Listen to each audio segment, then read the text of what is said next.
general game plan. It's a fairly aggressive deck. Like, we're looking to close the game reasonably early. It's not like balls to the wall aggro, which I think is good. I don't like the idea of like a balls to the walls aggro. I could have cut the Stone Hall Plate.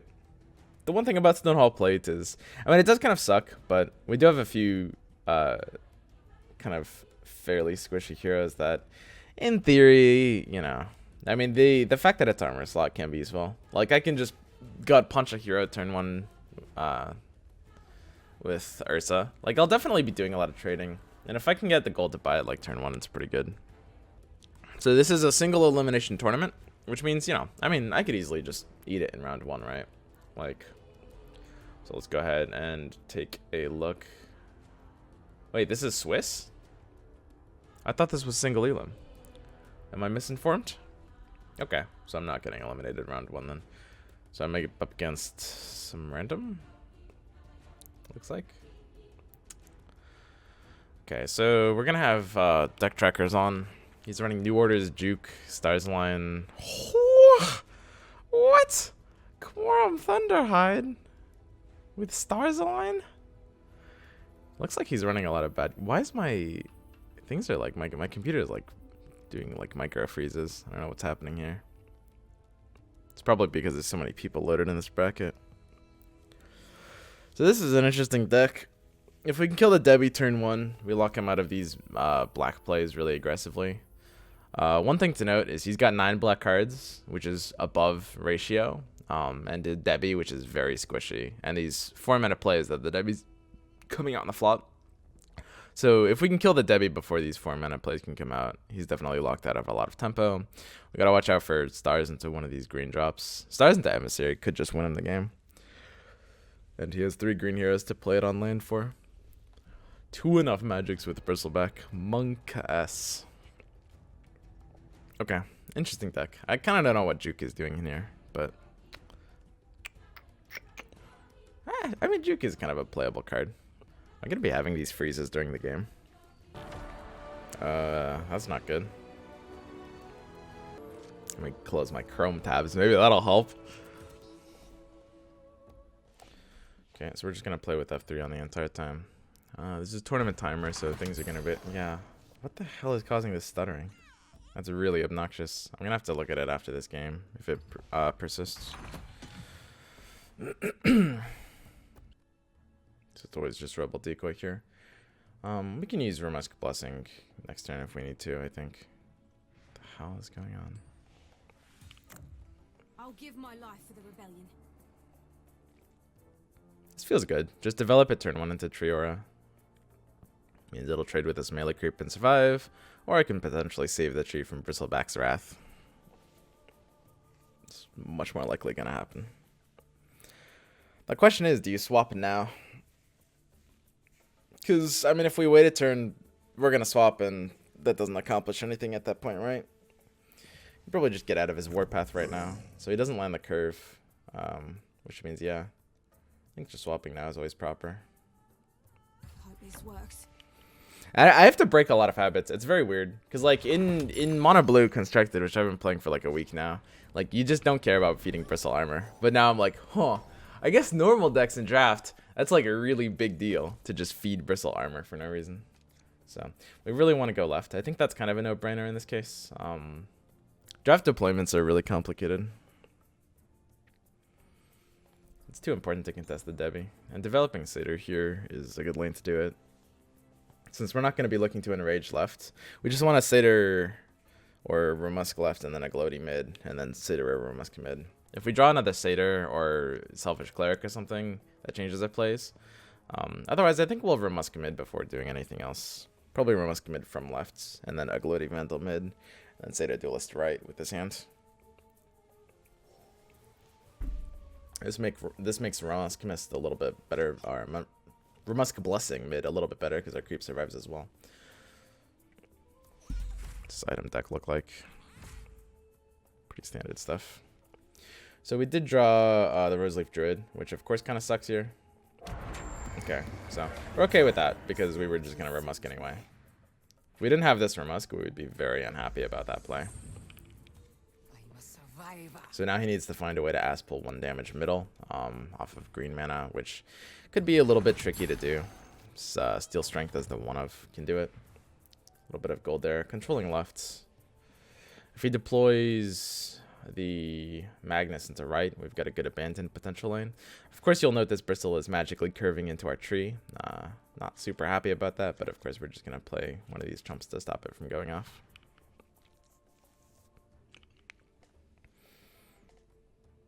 Blitz, you're not better than Debbie here. Honestly, I'm not the person to ask. Like, if you want to know for sure.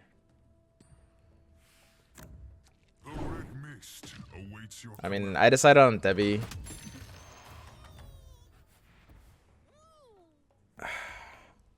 But it's very close. I don't know. I have not played these cards since the update.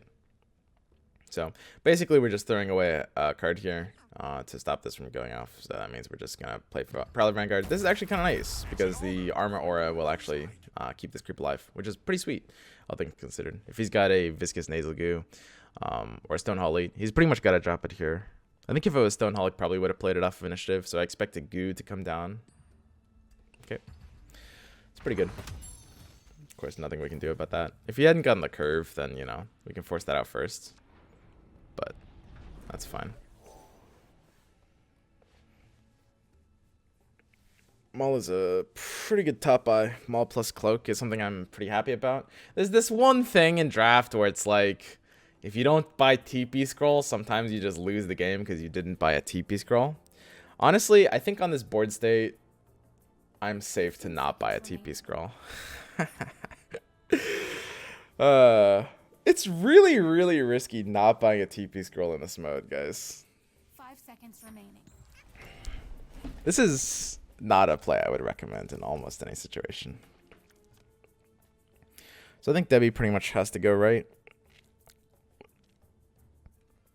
His Magnus should go left here. I normally like trying to play to abandon a lane. If we think there's any possibility that Magnus goes right, we can put Debbie mid because we're not really spreading here. But I could just stall this Bristle out and ignore it. I mean, we aren't really spreading here, right? But I think mid is kind of already doing very well. If this melee creep spawns, for example, outside of the Sorla's Warpath, you know, melee or... Okay. Never mind.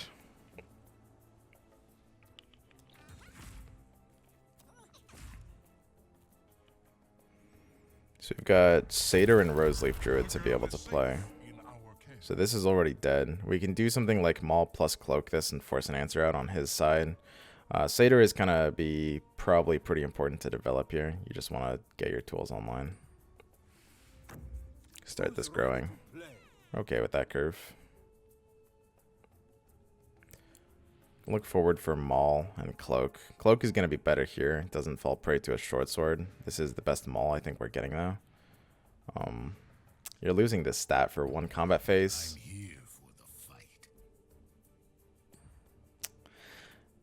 There's an argument to Maul Ursa. This is kind of... You're dealing 2 damage to lose out on 5 siege and 2 attack for a turn. And we just have to not play our Traveler's Cloak yet. We have to save it for Sorla. That's the respects play for Short Sword. We have too much pressure on this tower to give it up. We can't consider using Relentless Pursuit out of this lane. He got pretty lucky that this creeper's in front of Sorla, maybe, but I mean, presumably he just would have used the Vanguard or something to block it anyway.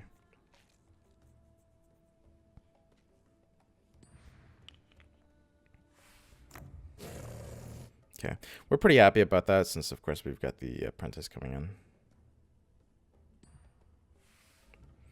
I'm ready to prove myself. This is sick Assassin's Apprentice value.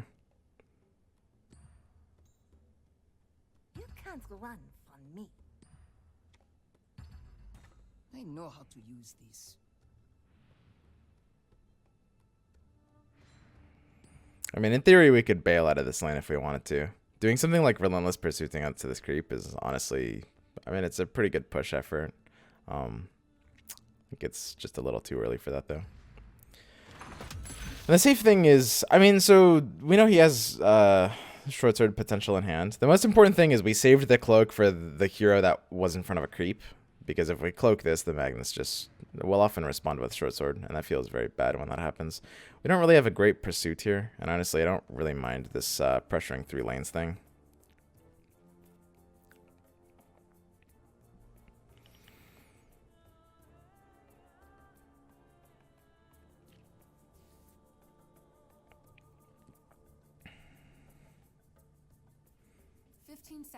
I wanna get him to commit one more hero right, and then I wanna pursuit away. And I think he might be about to put his Lycan right, which would make the pursuit a lot more valuable when that happens. So again, we've got this like TP scroll that you're probably supposed to. I don't know. It's a situation where I mean I've got the mobility on pursuit. I've got an item that I want to buy early to control the board. And TP scroll is just blow, right? So this is kind of interesting. We want to contest the cleric. Putting tree at mid might actually be better, even though mid just doesn't need the help as much. I expect he'll put the Debbie mid. Maybe he'll put the Lycan in mid as well. I think he'll defend mid more, which means mid probably does need more help. And the Treant just does better here. If it goes against the cleric, we're really happy. Sorla armor is nice. And we've got the enrage to curve there. Perfect. Okay, this is exactly what I wanted. So the Debbie here justifies our Treant mid to contest, push a bit of extra value onto the lane. That kind of needs to help a bit more now that the Debbie's here. And now that we baited him into putting the Lycan right, we can just dodge right out with Relentless Pursuit and win the game. I think this feels very, very good.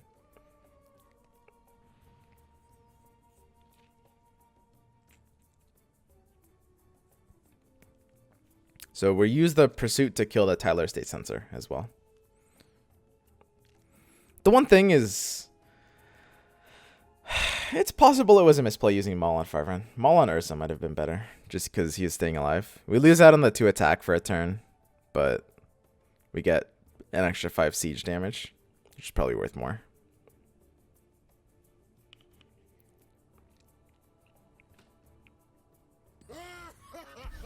This is spooky. If he drops an emissary mid, we could just kind of lose.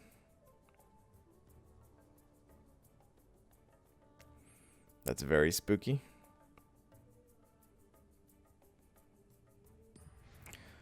We'll stall with Stonehall. Emissary or Thunderhead pack mid.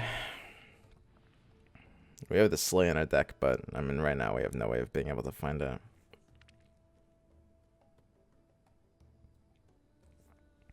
Yep. I don't know. For this element in his favor, he might actually win. Like that's a really, really big swing that just happened. So Stonehall plate is probably best here now that he's equipped the Blade of the Vigil. I won't meet the fate of my kin.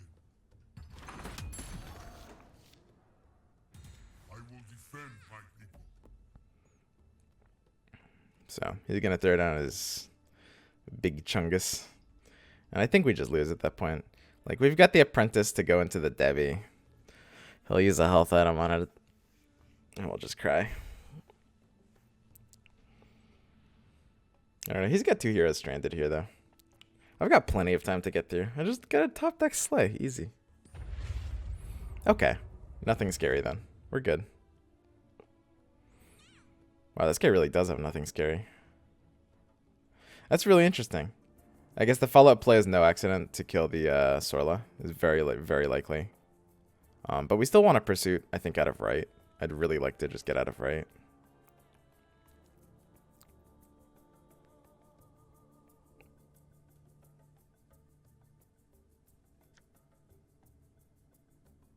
No tower is impregnable.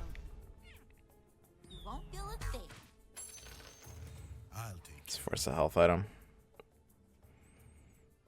I make this work.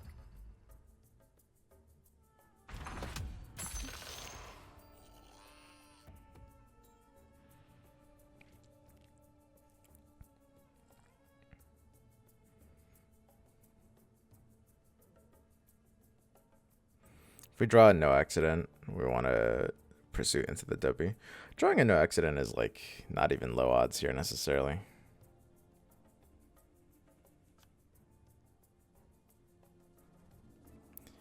Am I playing a little too ballsy though?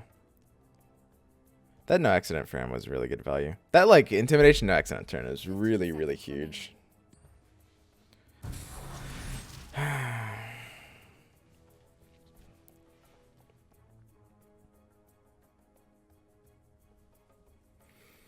has a TP scroll here too, probably. My pack assembles.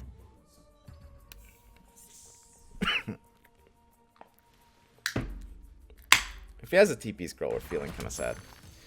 Oh, he doesn't. But right now he's got a pretty good position in 2 lanes. Looks like the best thing for us is he's kind of out of steam. And we've got the Maul coming in on the lane that needs the most help right now. Which is pretty good. He got a creep spawn over us, right? Which is great. I think that's great anyway. I mean, it could in theory give him like 1 extra turn of reach.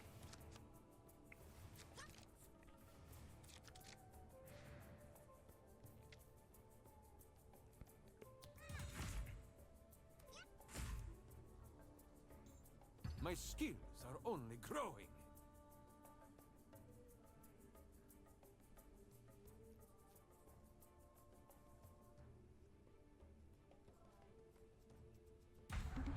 Thank you for your help.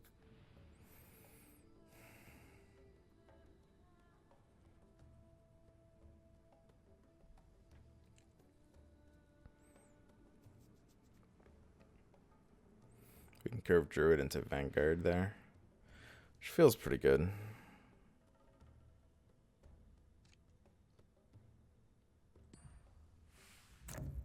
This is ours for the taking.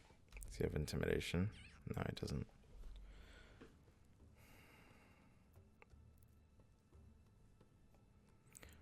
Right now, mid is the hard lane to get through.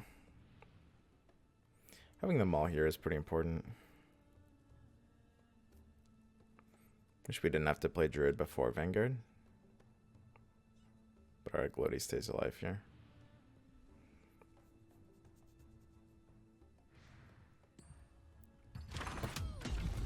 The red mist marches. We got Sorla coming back right on cue. So what's the scary thing? I mean, Emissary and Thunderhide are both super scary. It's a dangerous place out there. I have learned much in my days. Let me show you. He could be drawing bricks. I mean, we're stranding his red, which is pretty valuable. 5 a turn to this tower. Time to His do exchanges some do pretty well for us. Tell us what you mean, Shaw. Yeah, that's not surprising.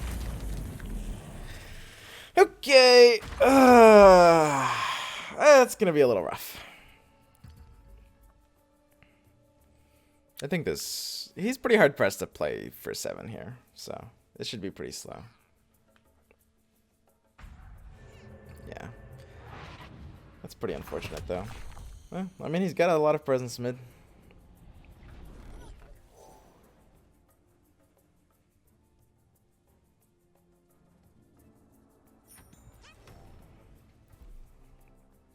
Double creep spawn. Well, guess we lose. 2-0. I mean, there's no winning at this point, right? As soon as a double spawn happens, the game is over. Sorla into Dinosaur.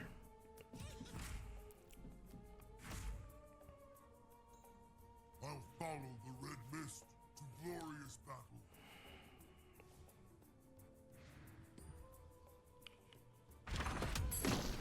I mean, the only play is to lock him out of green off of initiative.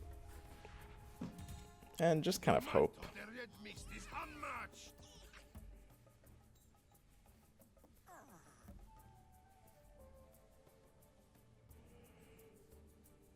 I mean, I think we have no choice but to lock him out of green for sure here, right? So he's got black and red. Okay.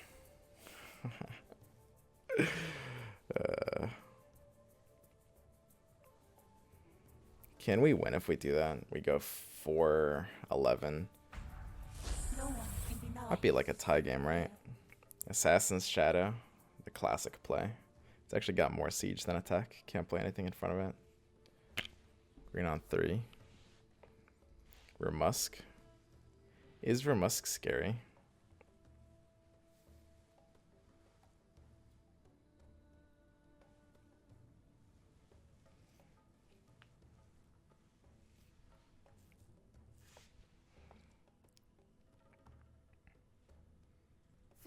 I'm more scared of a no accident right now.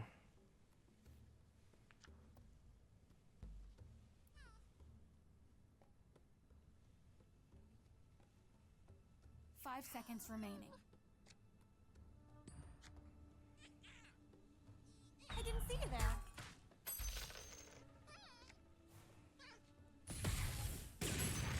The red mist will not be denied. I feel better.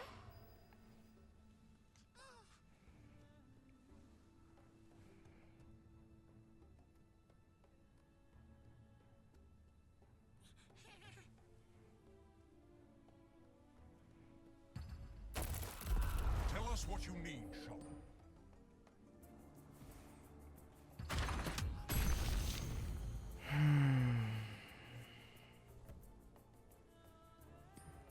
And if he doesn't get those 2 creep spawns, this game mid feels like it goes a little different, but we did play for a pretty risky strategy.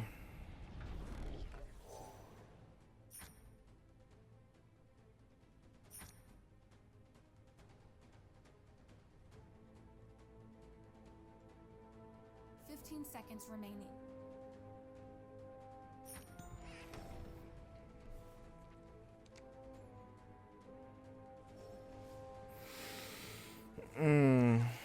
These last 2 turns of creep spawns have felt a little bad.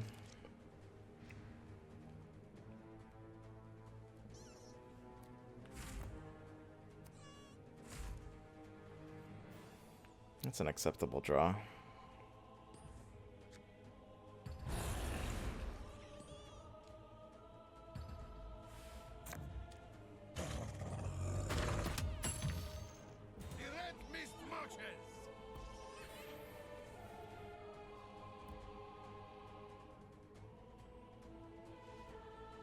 He needs to have some pretty bad duds here, I think.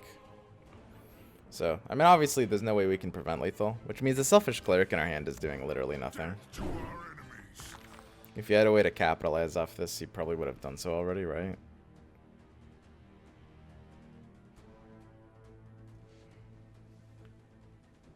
One minute until forced surrender. Thanks. And then our Blade of the Vigil is now useless. Ready to get to work. Perfect. No one will dare stand against us. Yeah, so we're 1 off. Rip.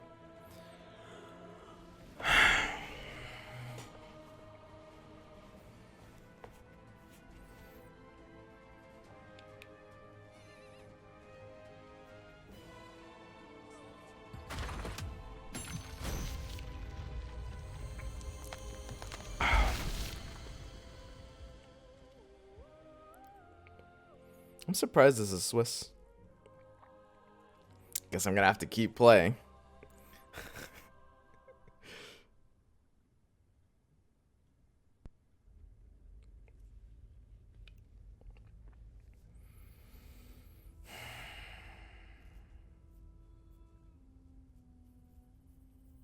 Could have tried to go more defensive.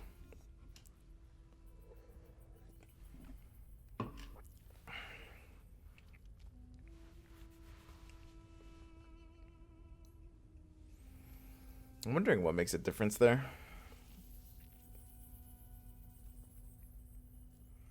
Good new orders really for Bristle on right. I mean, giving up right wins the game if he doesn't have a TP scroll.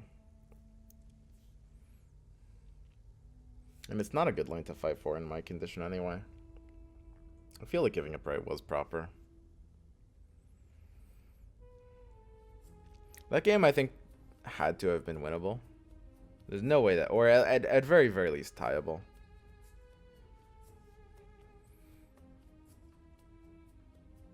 I'm basically 1/8 gay.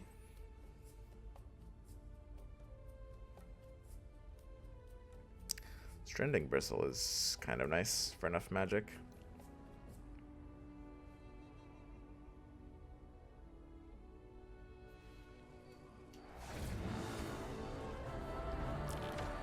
Yo, welcome to the 1/8 gay club, Sad Panda 008.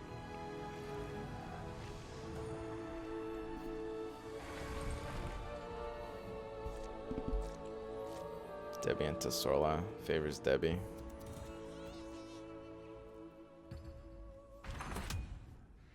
There's just nothing to do here for the entire row. So, Enrage against Bristle does nothing. Unless, of course, he buys a health item. This is kind of the dream for Bristle. He wants to find a flask now. If he finds a flask, Enrage is going to be necessary, basically. Cloak is always better than Self here.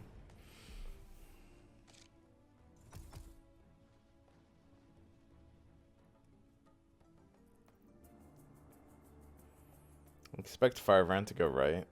We want to use our mana and develop Cleric or whatever, so I mean our Firebrand really just does have to go right as well at this point. It's just no decision there.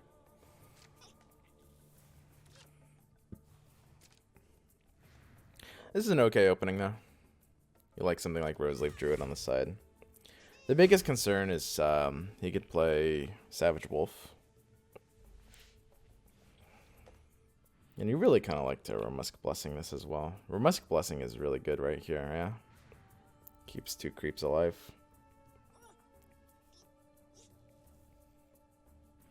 We don't want to stall with Cloak, and passing is too risky.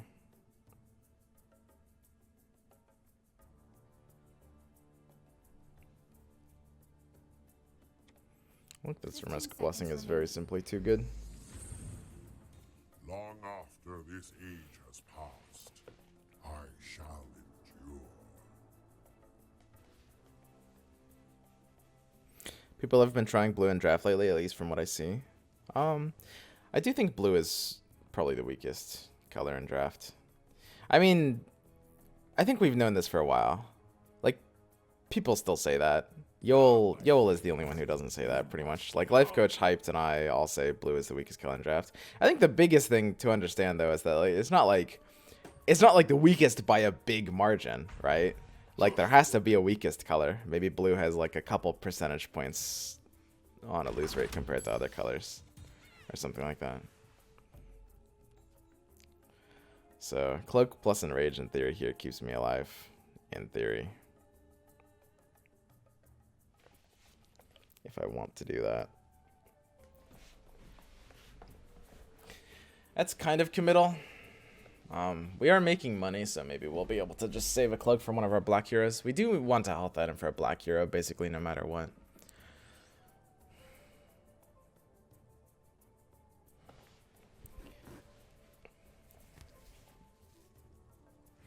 I think Enrage is just not a real enough tool here. The big problem with it is we lose to Nasal Goo. If he spends his mana, then I'll do it. I think it's just not worth committing to something that will just trade so far down to a Nasal Goo. We're not really interested in getting Roseleaf mana developed. Selfish Cleric here just looks good. The question is, do we play it left or right? He doesn't play anything with 4 attack, right?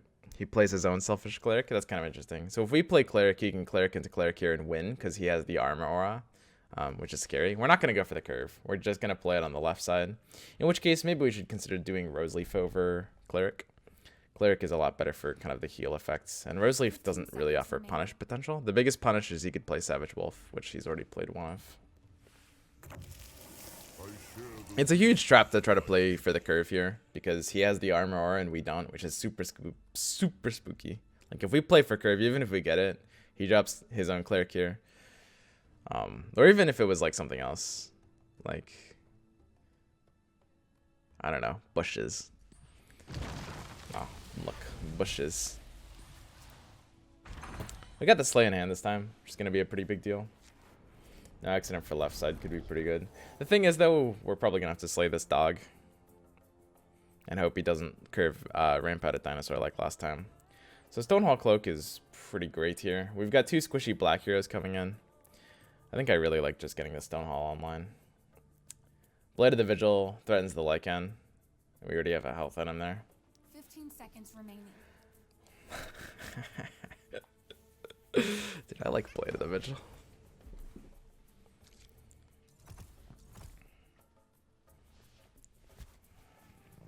So I think I'll put 1 hero mid. I think Sorla goes left to slay the dog. Debbie goes mid. That kind of seems like the most standard play.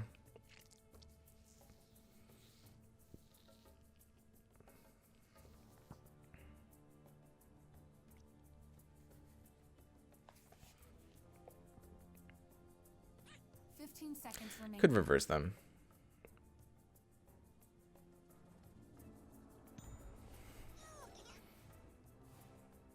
Sorla really wants the 50-50 in front of the dog. That's nice. So we do have initiative. We're probably going to want to stall with this, basically. Allow him to use his mana before we slay the dog would be the most ideal. 2 3s. So always consider what he could play as an option first that can disrupt your play. Intimidation is the big one. So we have to, like, let's assume he has Intimidation. How should we sequence assuming he has Intimidation? And the answer is we don't want to Blade yet. If we Blade, it gives him too much of a reason to Intimidate, I think. Cloaking is something I maybe want to do later. This is actually hard. Maybe we have to Blade first. I don't really like having to do this. I really don't like having to do this. But if we want to save Cloak for another lane, there's not really a safe option here. The safest option could be passing and hoping he doesn't pass back. But if he does, that's a huge punish. Okay, we're good. I'm very happy about this now. They were all I had left. I will not Okay, first out of forget Flask. this. Feels pretty good. And then we can use the Cloak mid. I think it's pretty likely he's about to empower his Magnus to kill my Debbie or use some kind of health item or something. The one thing is we have initiative, which is not good here.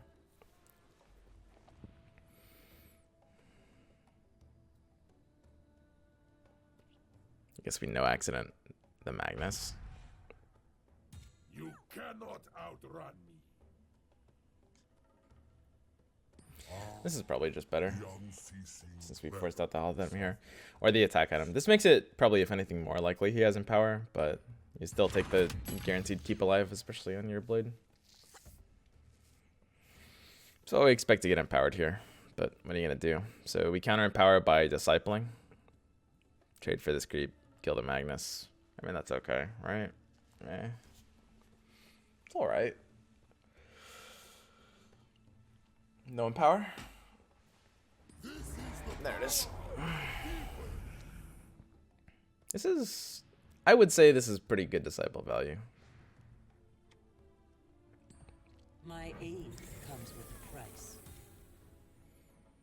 So it's like we kill a creep.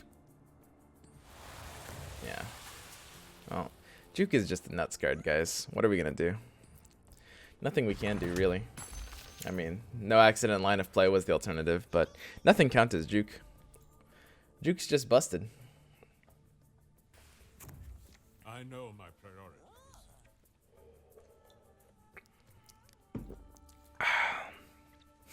Rip tournament experience. Never 5K. Honestly, I mean, I went into this tournament not expecting to do super well. I need more practice in draft because I've been a constructed boy for so long. I need to like remember how to play this because you like so much of this game is like just forming habits, and like a lot of the constructed habits that I have right now, I need to like change the way I decide on making plays honestly right now.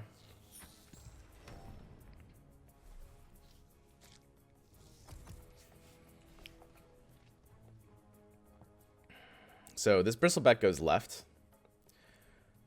That's a little spooky. When we have 2 enrages in hand, Ursa kind of wants to go into a hero. Ursa going right feels fine. We got a lot of heroes to just plow into there. Magnus is neat, but Cleave is scary, and I'm okay letting this lane sit for a while, I think. 15 seconds remaining. Unfortunately, there's kind of nothing I can do against this angry hedgehog. Yeah, there he is.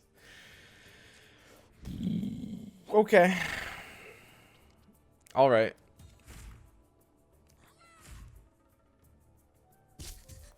Well, at least we didn't get bushed.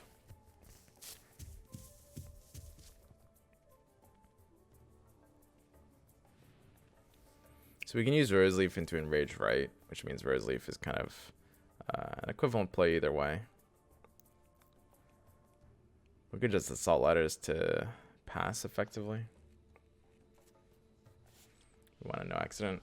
There's a chance he could actually enough magic. He has a 2 enough magics in this deck, which is important to identify.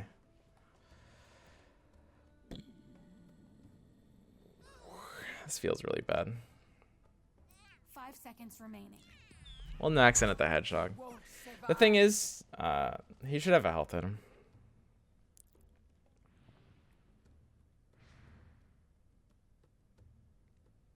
If he doesn't, we get hugely rewarded by doing this. It's kind of like a higher risk, higher reward play. Yeah, that's not surprising. Forcing it out is fine though. I mean, if we use it on this, it's even worse for us. Forced surrender.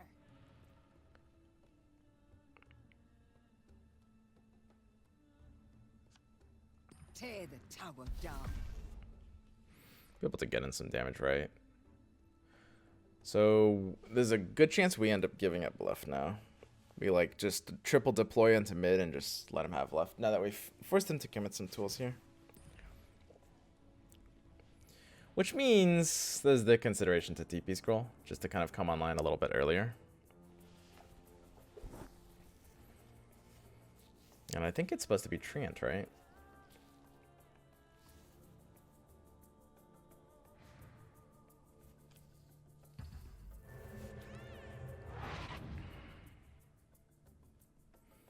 Double deploy mid and then Sorla follows mid in a couple turns. This is kind of an ideal sacrifice scenario. There's one thing about this that makes it kind of suck, which is that we've already dumped 12 damage into this tower, but if we can strain 2 heroes here, we feel pretty good.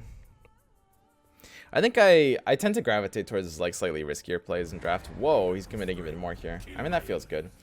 I tend to gravitate towards slightly risky strategies in draft. Like obviously every item in draft costs 3, so you can't really tell if they buy a TP scroll, but I kind of play in a way that can kind of punish me if they have TP scrolls reliably, because I tend to sacrifice lanes quite aggressively.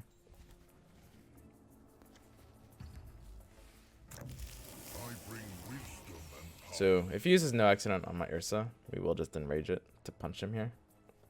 Honestly, we might just enrage no matter what. We're never using these cards as a 3-up, right? Just gaining 4 armor here is nice.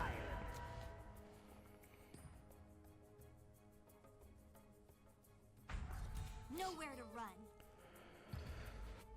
This is such a good Kinfolk.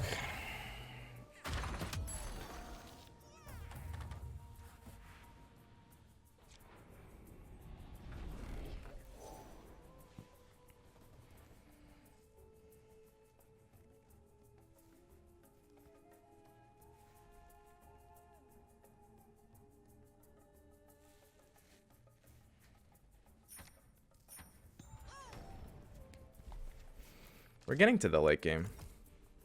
We have to hope he has something like enough magic. But he could actually have decent cards here. I don't know. I mean, what can we really do about this? Like, he only has 1 Tyler Estate Sensor. We can enrage first to play around the 1 of Tyler Estate Sensor and get a worse play in every other situation.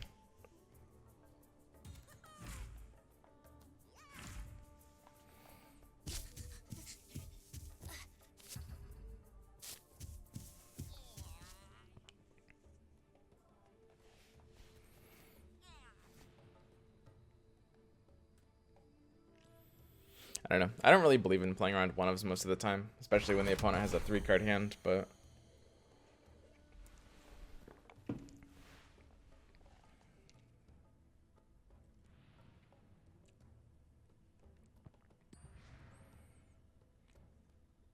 I'll use this. You're a dead man. I want to see him play something before we use Assassin's Apprentice optimally. The time for resting is over.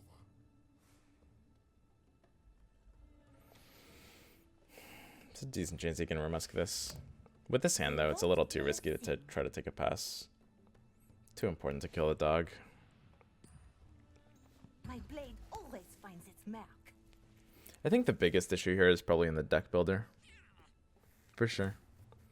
Going for Ursa Splash probably wasn't worth it. This could turn the tide.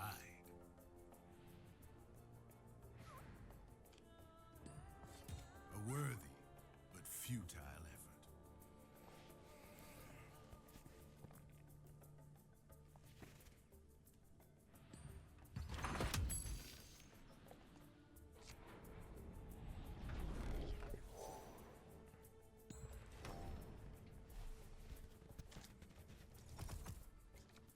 Double melee mid.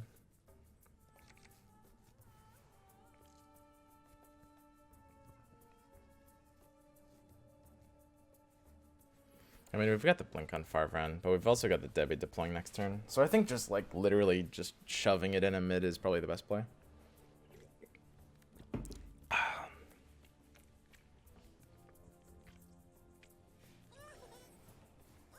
Keenfolk kills melee creep there if the tree is gone. Something like intimidation. Dude, I'm so bad at constructed right now. Draft.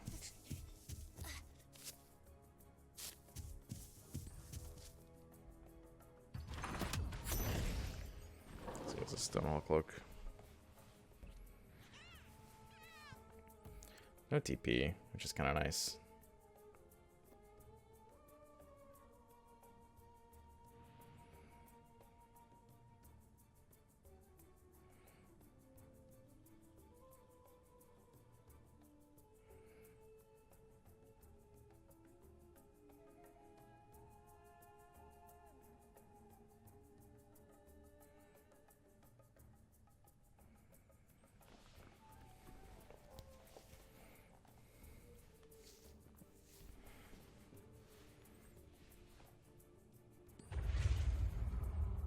It's a fairly spooky intimidation. So we can pick off the Devi here. And of course he intimidates us left, which is just pretty nasty.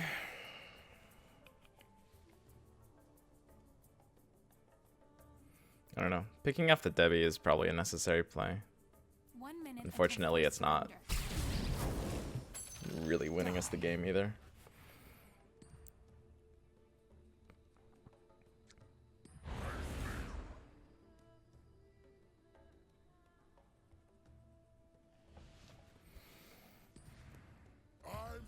Empower again? Nope. That's even worse. I think this deck, it suffers from being a little too proactive as well, which is part of a problem you get from combining green with red usually. We have some reactive black tools. Maybe we're just curving a little light.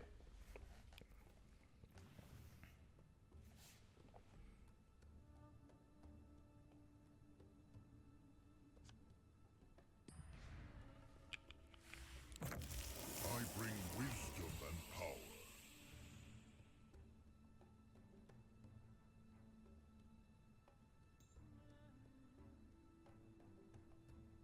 Force surrender in 30 seconds.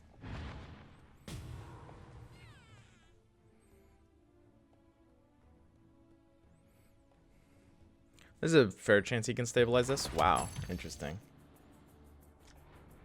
I mean, he doesn't really have the deck that plays for initiative here. Does he actually have nothing to stabilize that with? Pushing's pretty good here.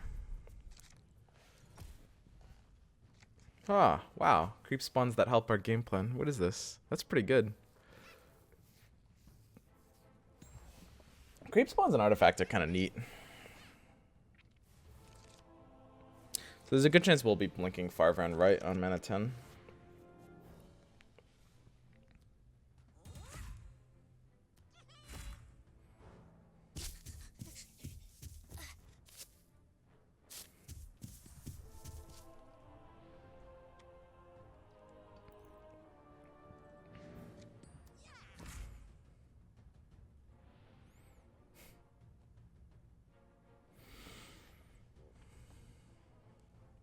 Arrows.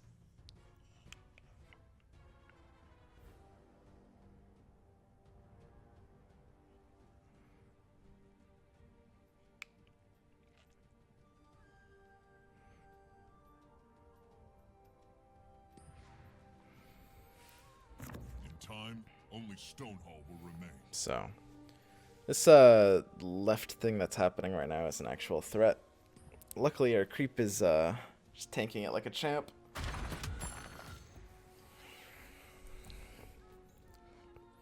We can use like Prowler Vanguard and DI here next turn. I think saving the Vanguard to slow down left is actually going to be important.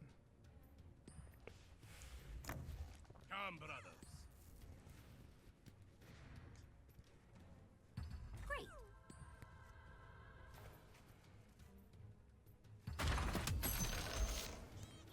The might of the Red Mist is unmatched.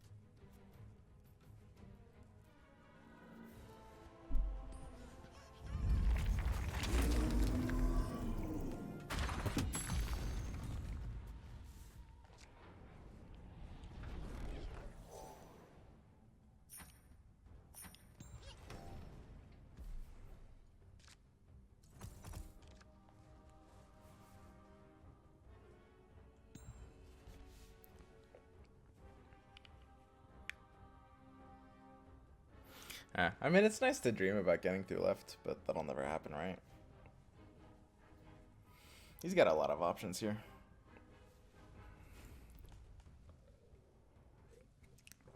It's honestly kind of crazy, like, how differently you have to think about the game between draft and constructed.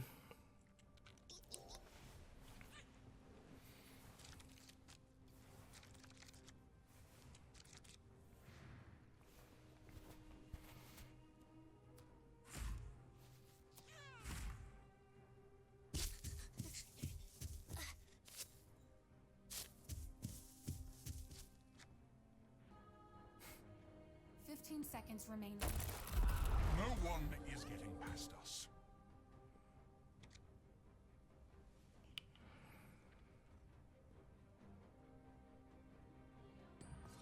You can't hide from me.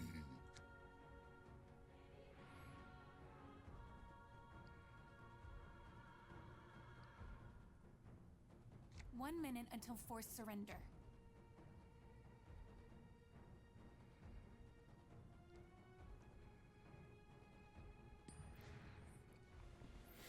Okay.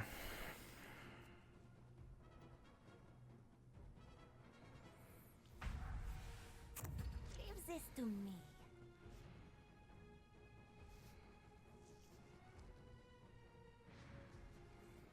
Oops. You won't feel a thing. It's not enough, right? Yeah. He needs a lot more than that. So we go 1-1.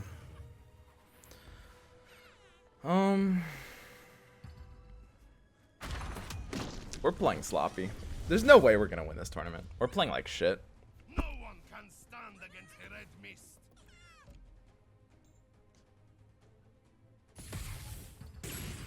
All who oppose the Red Mist will die.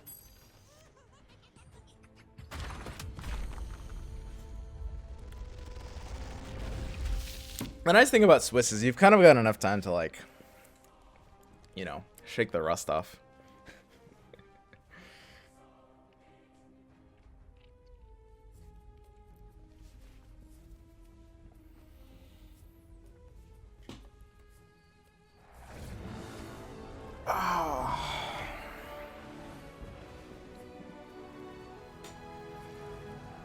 Our deck is so bad. So how does it work? It's 4 games before a redraft, I think. So we've got to win like 3 out of 4 series with this fucking deck. Because our draft is definitely the worst problem here.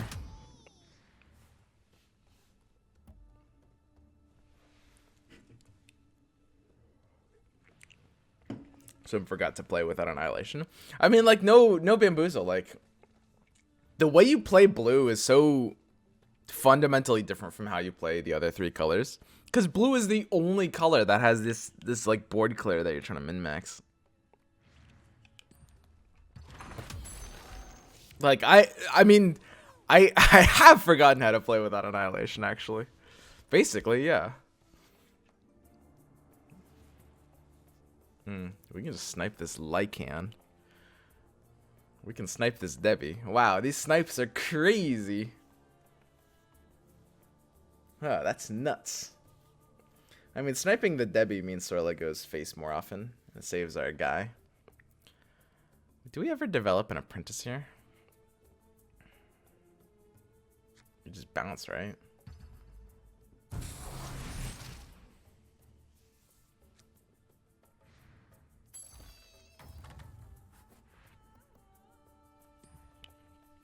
I don't know. It's just habit building. I just need to get back in the draft kind of mentality, I think. Maybe I'll just play draft all day today. Relearn draft. Yeah, you'd like that, wouldn't you?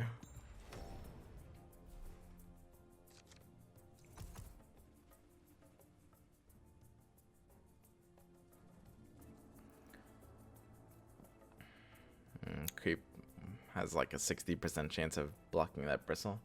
That feels pretty good. Or we could play for 3 lanes like a normal person.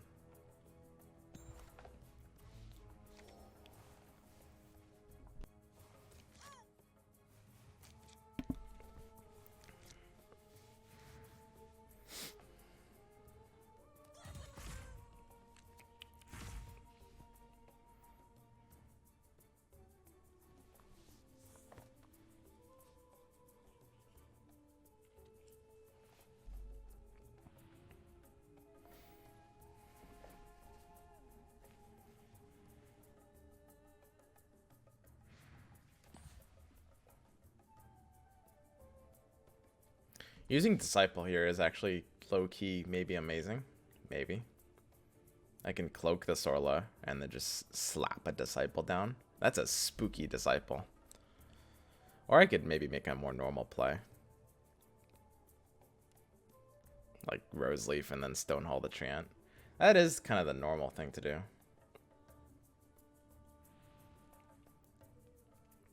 15 seconds remaining.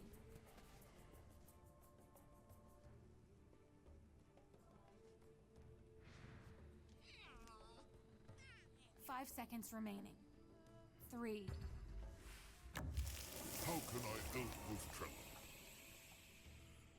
There's no way he doesn't have a unit to play out.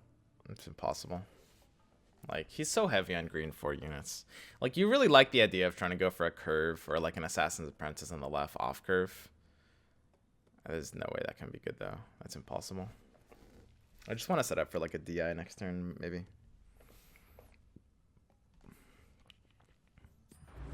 Bring me my enemies. They By won't tree. have a chance.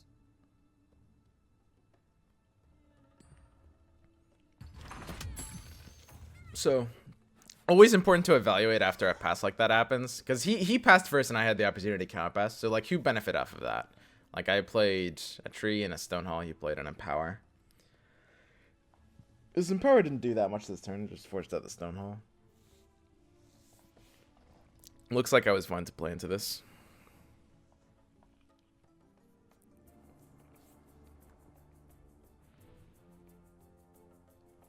This is what I like to see. Dude, I'm so bad. I need to practice draft again. I need to like just completely change the way I'm thinking about like deployments and positioning. Because I have this like, it's not just a constructed mentality. It's like a mono blue mentality. Like blue's just taken over my life. So one initiative left for the hipfire. No accident top deck would be very powerful. Rose Leaf is just good here, right? Play it into the doggy. If you play it into the doggy, sometimes you draw no accident. Keeping the dog at 3 is kind of nice. So dog goes up to 3 now that we play the train here. So we want to hipfire the Farfran, which means if we draw into the no accident now. Okay, so he has initiative left, which matters. It would have been nice if he played something. TP Scroll I hear is a pretty good item. This is what I hear. Okay. We're buying the TP Scroll, guys.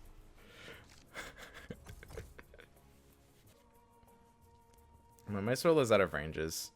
I feel like committing a third hero mid is sometimes really risky.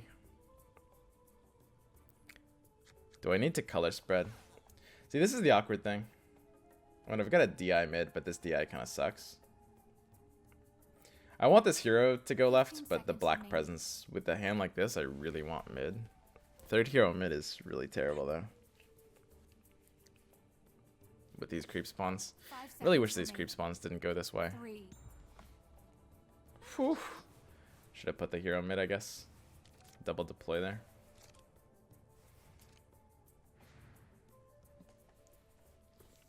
My double deploy seems pretty risky on his part, but it worked out here since we put Debbie left. Got the draws we wanted.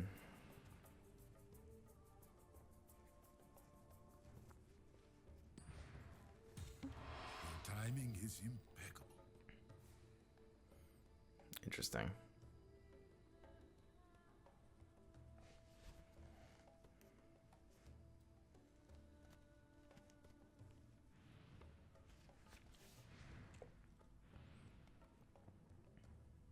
This bristle's curving into a creep again. Praise the Lord.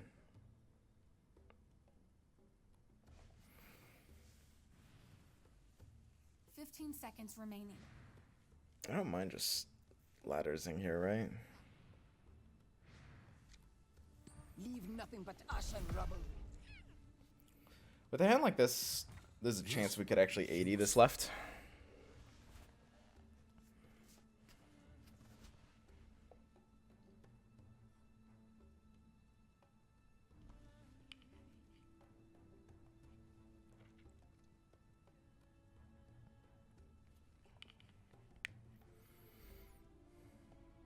This is a hard turn to play, actually.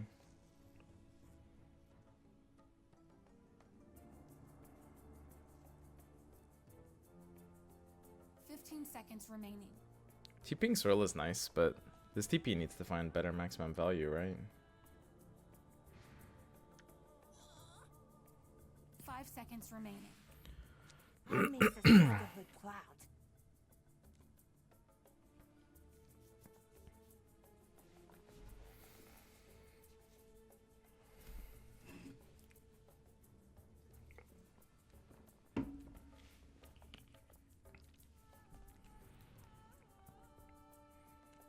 Maybe we TP the Sorla and we just DI mid.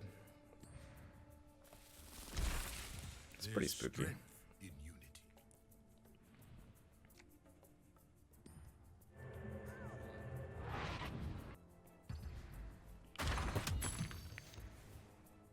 He's not deploying black next turn, so we don't really have to stay out of no accident range on this Debbie.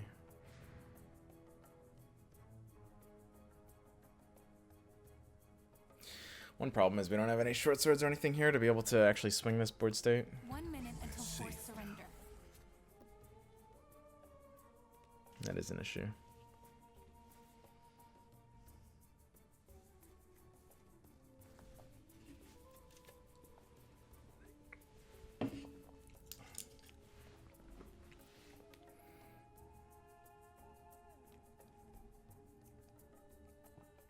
The journey is long. No. This is so scary, dude, when this happens. Like, sometimes it doesn't matter. But sometimes he just slaps an emissary down next turn. And it's like, oh, okay. Sure. Nice right lane, dude.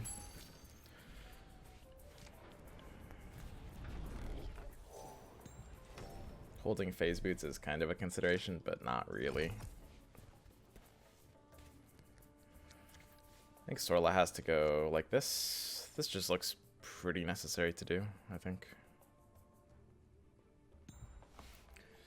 Spawning into this Farvan with this tree feels kind of bad if that happens, but that wouldn't happen.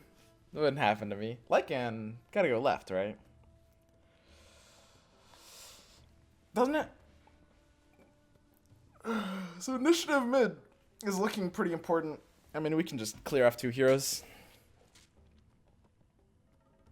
Whoa!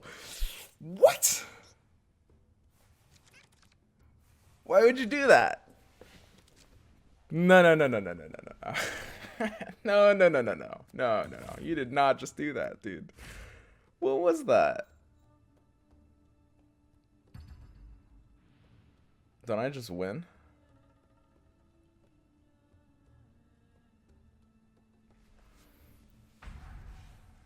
Tell us what you need, Shaman. Okay, okay.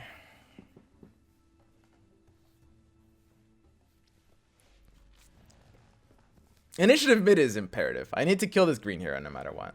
I'm thinking about killing both heroes. Killing both heroes looks pretty good. Of course, I lose the ability to kill the wolf if I do that. I think... if I'm just killing Magnus, I should open with no accident on Magnus. What is he going to do? Assassin's Shadow me? I don't care about the Debbie, right? I care about the dog. And I actually hip firing this creep in front of Sorla feels better. Debbie is just kind of do nothing here. I just need to lock green out of this lane with 8 mana. That's spookers.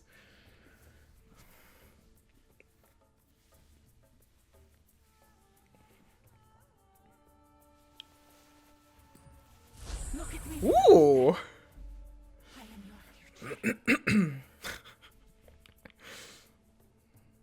Nice shadow, dude. So, few options here. I think killing the dog has to be proper. Dog needs to go. And then we just Traveler's Cloak one of our guys to keep them alive. 1 minute until forced surrender. Could Disciple to kill the dog as well. But then we lose the ability to cloak. Disciple killing dog is just bad. 15 seconds remaining.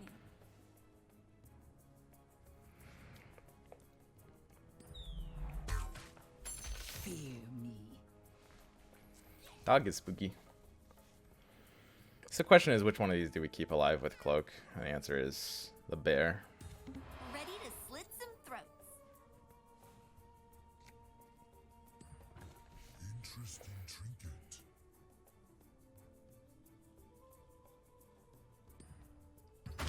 Because of this Assassin's Apprentice. This will give Okay, me so we've got Hipfire for Debbie next turn if we need it. I don't know what this Lycan's doing here. He's got like Stars Line, Time and Triumph. What's going on? What's happening here? I mean, that's an interesting play. I'll call that play interesting.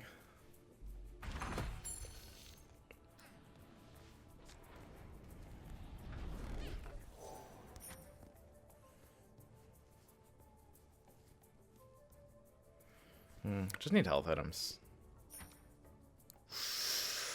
Or sword items. Yeah, unfortunately, it's not as good as Flask.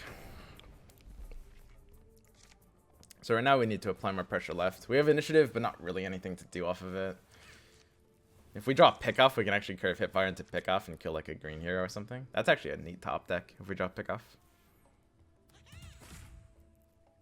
Satyr Duelist. Cheeky.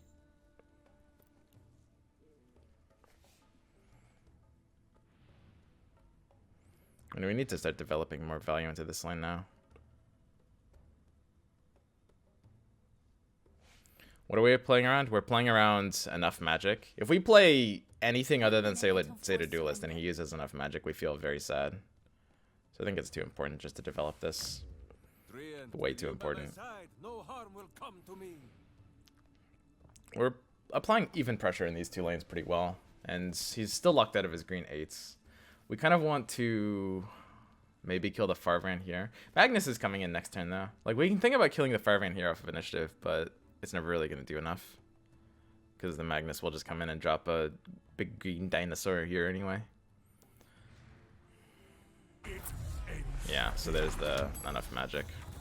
So it's spooky, but I mean, that's still the best play option we have in response to it. I respect that. So we have nothing to do but assault ladders left, right? tear the tower down. Just gotta get through. I didn't see you there. Okay. I don't actually know if he can even defend this lane. This doesn't really seem super defensible. I don't know if he should be committing resources. Depends what he might have. If he plays something in front of Sorla, we might just have to hip fire it. I don't even know what he would play though. That's pretty good. Of course, that survives hip fire. I mean, he's slowing down mid. He's kind of committing defense a little too evenly in these lanes, which could be a mistake for him. I don't know. The biggest problem is we're just accomplishing literally nothing next turn. Like, 3 heroes died on the same turn, so I'll make the we're pretty justice locked out of the people game take for a little notice. bit. This feels Force bad as well. surrender in 30 seconds. Can't really do anything about that though. Eh. Okay, so we might be dropping this anyway. I mean, his deck I think is better than ours. Our draft was shit.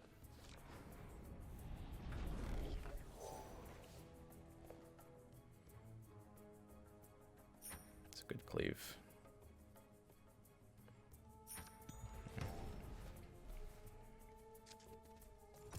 So you expect some kind of like dinosaur to slap us. These creep spawns actually feel fine. Defending mid. That's kind of interesting. I mean, we have to take left. I think we've committed too much value into it. If we draw a Pursuit... No, we already used Pursuit this game.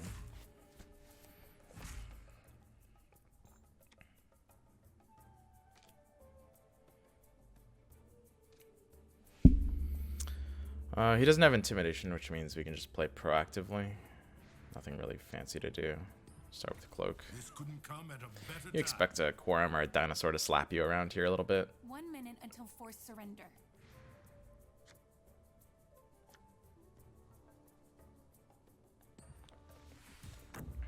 I can stand here all day.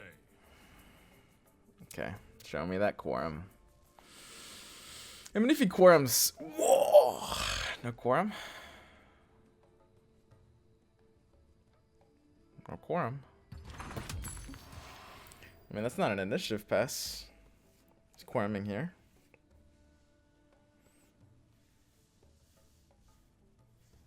We just need to get through. You're on borrowed time. I might take a really, really aggressive hipfire.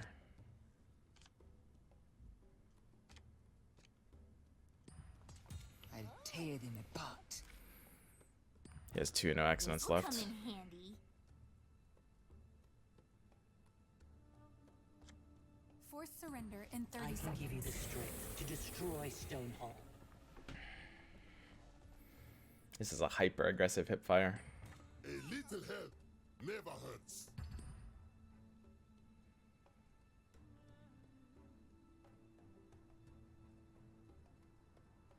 Going up to 16. I think he might be about to no accident my Sorla. There's no way he passes here, I think. Can't run from me.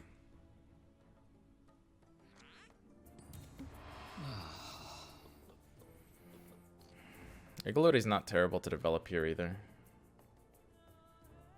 Hipfire is useful on the left side.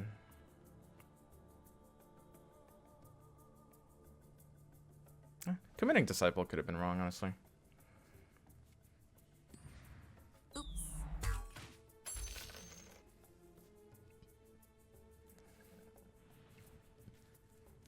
Forced surrender in 20 seconds. This is risky. My victory is It might at be a hand. necessary risk, yeah. That's not surprising. Safe in our camp.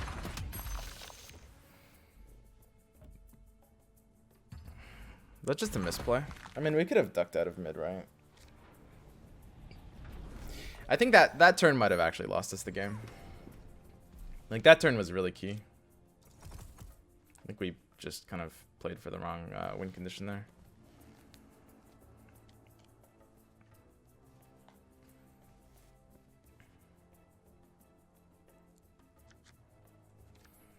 We should have like let our Sorla die and go right or something like that.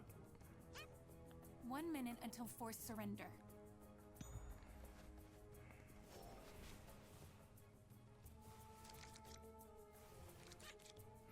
Like using the hip fire there as well. I don't know. We're just taking unnecessary risks. We should be playing safer. Like if we don't use the hip fire here, we just blow him out on the left lane and he can do nothing about it. Just stupid risks. So second enough magic is pretty unlikely. This'll help with the job. Second and power punishes me for playing the satyr here. Satyr just dies to the second and power.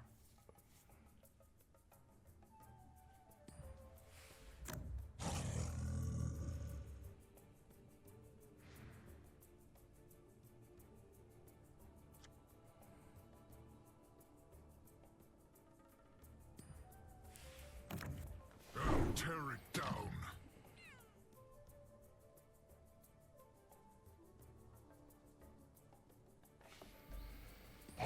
Something on your mind.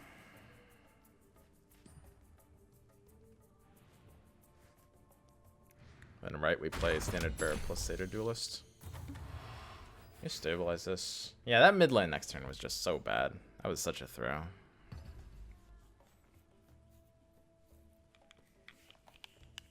What was I doing?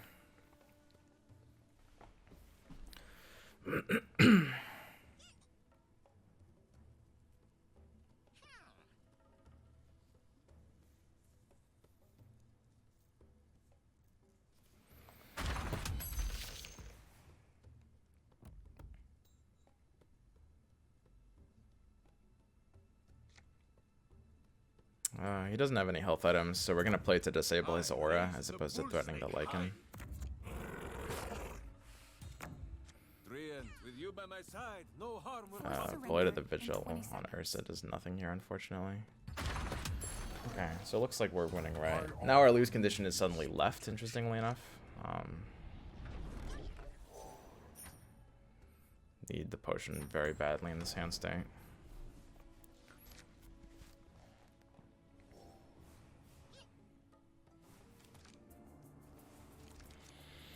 He's got initiative. Enough magic is really bad for him left. In fact, it's pretty game losing.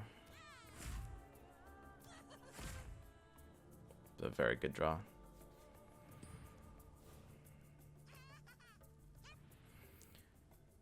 Initiative basically can't possibly matter.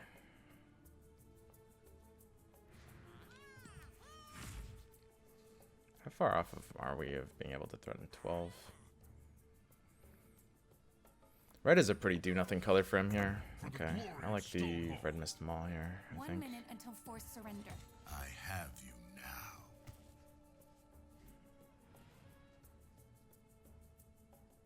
So Red's completely indefensible, which means we're playing the Druid here.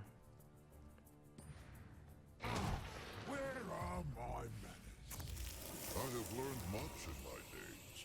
Let me show you.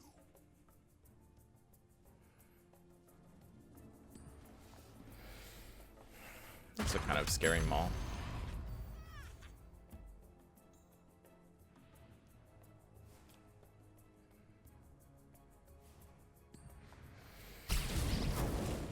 So we're not playing for initiative left. We're just gonna feed mid with Sorla.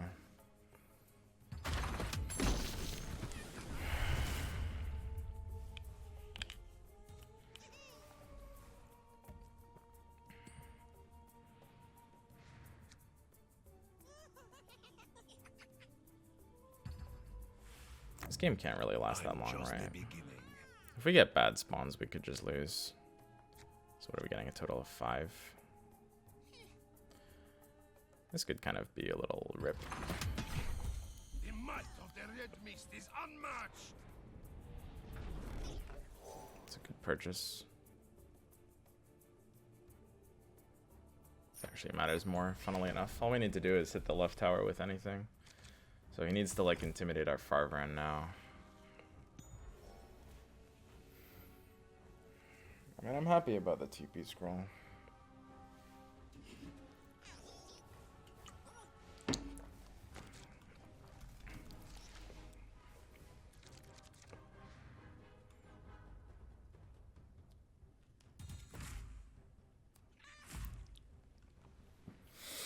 Okay, so we've got the Maul and he doesn't. We also just need to love tap this tower with anything. Come, my friends. You must be hungry. Just need to develop more resources, right?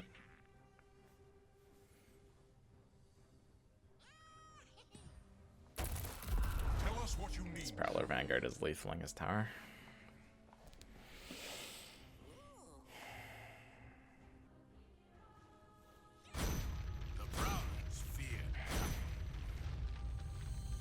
Okay, so we won the first Swiss.